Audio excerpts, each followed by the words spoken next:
nag-i-evolve, nag-a-upgrade na yung technology ngayon. May dumating sa atin na parcel mga preng. So tara, buksan natin. Oh, look at this one. Boom! Guys, this is from Remorel. Yes, at saka may kabigatan siya. Wow. Mga preng, buksan natin mga preng. Pag ako bumasa Limorele, pwede ding Limorel, parang ganon, no? Parang mas ano siya mas premium siyang pakinggan. Limorel.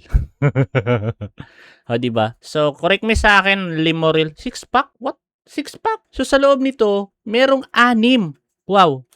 6 na ganito. Kaya pala ang bigat. The moment of truth. 3 pa lang yan mga preng. Wow. 6 na ganito sa ganito.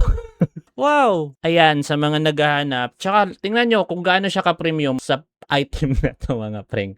Tingnan nyo. Wow. Ang ganda niya. Ayan yung sa loob niya. O, diba? So, hindi lang isa, hindi lang dalawa, hindi lang 3, kundi 6. Wow. So, kung meron tayong USB na ganito, pwede mo siyang ilagay at i-in dito sa ating smartphone para magkaroon ng another storage or mag-copy ng picture, mag-backup ng picture. Ayan na-detect agad So, Kingston USB drive for storing photos, video, music, and more. Di ba? So, nandyan na agad yung mga file. Wow! So, di ba? So, ganun lang kadali kung gusto mong mag-backup ng phone, gusto mong mag-charge ng C2C, tapos yung cord mo is ganito, tapos yung port ng charger mo is C. So, you need this one para ilagay dito, and boom, meron ka ng dalawang C2C cord. And guys, according dito kita mo ba yan? Yung data rate niya, up to 10 gig per seconds. Wow! O, diba? 6 pieces. Pwede mo nang ilagay kahit saan. O, diba? Pwedeng C2C na yung cord mo. So, saan ka maghahanap ng ganitong klase na aluminum type tapos 6 pa? Ang galing.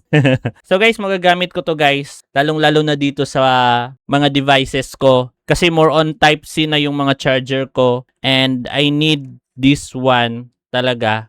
Lalo-lalo na nag-i-evolve, nag-a-upgrade na yung technology ngayon. Talagang malaking tulong to sa inyo. Hindi pa sa ngayon or baka ngayon patutulungan na kayo nito or in the future. Habang mura pa, kumuha na kayo kasi kapag nag-demand to ay siguradong tataas talaga yung presyo.